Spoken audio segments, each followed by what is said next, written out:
Bismillahirrahmanirrahim. Assalamu alaikum, my dear students. How are you? I hope you are enjoying the best of health. I welcome you in my class, that is English for grade 5. We are learning Unit 3. Its title is A Visit to a Village. My dear fellow teachers, this lesson plan, PowerPoint presentation, worksheet links are given. You may click it, download it, follow it as it is, or modify it for your convenience. I'm going to deliver my lecture according to this lesson plan. Yes, my dear children, today under the title of listening and speaking, we are going to learn how we can express our agreement and how we can agree and disagree politely. Before this, in English for grade 4, I have already taught you how to express yourself and how you can tell about your likes and dislikes. I hope you remember. If not, you may watch this video lecture again. And we are going to learn further to demonstrate conventions and dynamics of group oral interaction to agree or disagree politely. Locate specific information in a calendar and class timetable. These are our today's SLOs. Let's start with the name of Allah subhanahu wa ta'ala. Allah mentions in Quran, Surah Al-Nahl, verse 125, invite to the ways of your Lord with wisdom and good instructions, and argue with them in a way that is the best. Yes, my dear children, subhanallah, you see beta, Allah subhanahu wa ta'ala teaches us about everything in Quran. First of all, through this verse, our beloved Prophet Hazrat Muhammad sallallahu alaihi wasallam is addressed, and after him, all of us, we are addressed for what? Allah is saying, invite people, whenever you want to talk, you want to convey your point of view, do it by using wisdom and good words, good instructions, and argue. So whenever there is a difference of opinion, there can be an argument. So whenever there is an argument, what we are supposed to do? We are supposed to use the best ways. This is what Allah subhanahu wa ta'ala is teaching us. Alhamdulillah. So we'll try to practice this today, inshallah. First, you tell me what is a timetable and what are the benefits of being polite. I have taught you what does polite mean. So do you remember, and what are the benefits of being polite? So pause the video, answer these two questions to your teacher, and then come back. Yes, my dear children, I hope you know, all of you know what timetable is. I brought a picture for you. Here is a timetable, okay? And this timetable has been pasted on a wall. Now, how to read a timetable? How do we do that? Here are the days and here is the timing and days. Now, to reach to a specific information, if I ask you by Tuesday 10 a.m., what will be you doing, where you will be? So Tuesday is here, and 10 a.m. you will be taking your language class, and by Thursday 10:30 where you will be? So here is Thursday, 10:30 is this slot, you will be taking your maths class. Do you understand? This is how we read a timetable. Now, my dear children, I want you, for example, this is a timetable already developed, and I want to fix a Quran class once a week. So where I should put it? Find out, okay? So all the subjects are there, we cannot change them. Art class, that is also important, and library, that's very important to read more books about it. Here I find music. Oh, instead of music, we can place a Quran class here, right? So this is how better we locate an information, and we can find out how we can alter what comes after English class. On Monday, it's English class, and at the same time on Tuesday we'll have our Quran class. This is how we can follow a timetable, right? So you may find out your timetable. If there is any suggestion, you can talk to your teacher. That's why we cannot do it, right? Okay, the second thing we are going to learn about a calendar. We know a calendar is 12 months period, which is a year, and it starts from January, February, March. There are 12 months. If we want to locate a specific information, how do we reach to that point?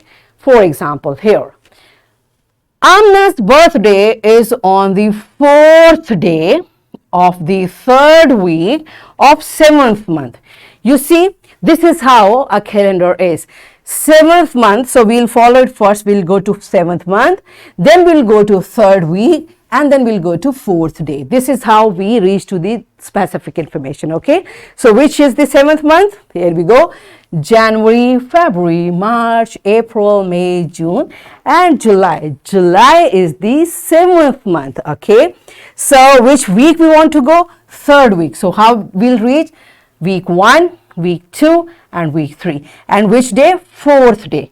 So 1, 2, 3, 4. So Amna's birthday is on 14th July, right? So this is how we follow a specific information in a calendar, right? Let's practice it further.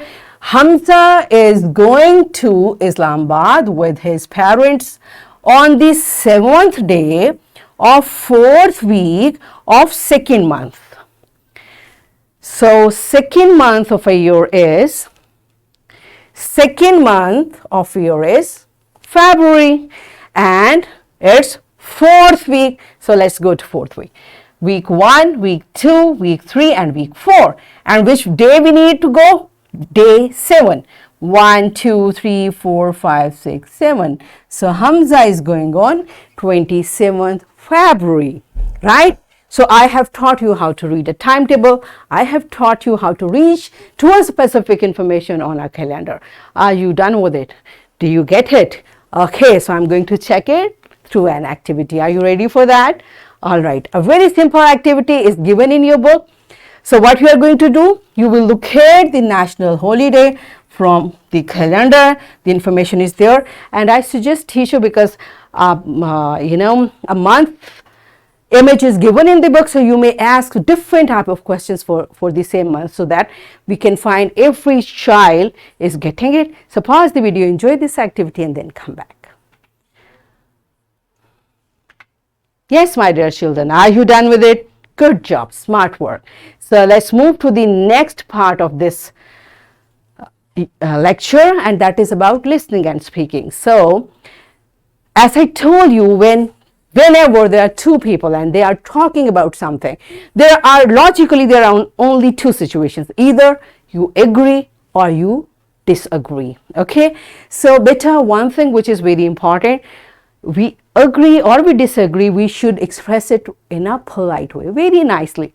We should not be harsh, okay? So I'm going to tell you how to express your agreement or disagreement politely. So here is a girl, she's saying, it's really hot today.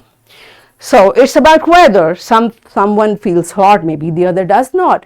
So you may say, yes, it is, or you may say, no, it is not. So let's see, what does the other girl say?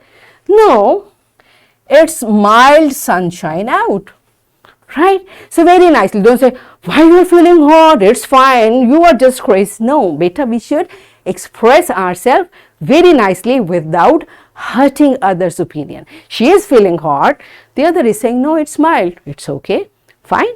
Okay, we should not go in arguments.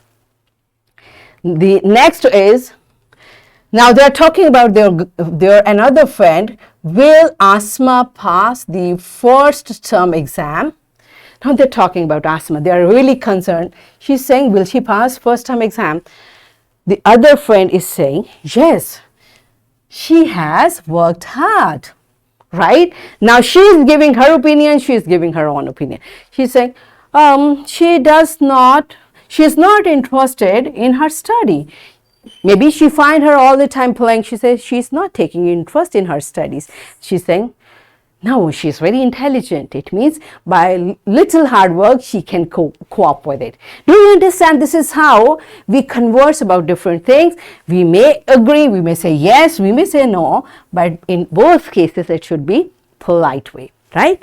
And now they are talking about, she's saying, it seems that it will rain tomorrow. Now they're talking about weather. One is saying, maybe it will rain tomorrow. The other is saying, yes, you are right. I also feel the same. You see, this is how agreement and disagreement happens, right? So there are a few tips I'm going to give you how you can show your agreement. We use such type of words, means you can say absolutely, exactly, you are right, yes, I was about to say the same. That's true, I agree with you, right? And for showing your disagreement, you can say not necessarily, no, that's not like this, I don't think so, no, I'm not sure about it. That's not true. I don't agree with you, right? So these are the expressions we use while talking about our agreement and disagreement, right? So you know what we are going to do? Yes, it's activity time. Now it's your turn. What we are going to do? Teacher will divide class in two groups. Teacher will ask group 1 to express their opinions about specific subject, for example, maths, science, and ask group 2 to express their agreement and disagreement politely. Okay? Then teacher will ask group 2 to share their opinions about specific subject, for example, English, Urdu, and ask group 1 to express their agreement and disagreement. But how you are going to do it? You are going to do it politely. Okay, do you understand? So pause the video, enjoy this activity, and then come back. Yes, my dear children, very good. I hope you use polite words and correct way to express yourself, right? Good job. So here is time for your homework. You will enlist the gazetted holidays for the year from calendar and write this list with the date and day in your notebooks. And here is a worksheet, my dear fellow teachers. This worksheet, lesson plan, PowerPoint presentation links are given. You may click it, download it, and kindly provide printed worksheet to students for practice. And my dear children, what you are going to do? Questions are given here. You have to write their answer. Do you agree or not? And you have to use polite expressions we just learned. So what we learned today? We learned to locate specific information in a calendar, in a class timetable, and we learned to agree and disagree politely. And we practiced the learned concept in class. So in this way, we achieved our SLOs to demonstrate conventions and dynamics of group oral interaction to agree or disagree politely. Locate specific information in a calendar and a class timetable. Yes, my dear children, are you done with it? Yes, and we thoroughly enjoyed doing it. That's it for today. Tomorrow I'll come again with a very interesting lesson. Till that time, keep learning, keep practicing, take very good care of yourself and the people around you. Thank you and Allah Hafiz.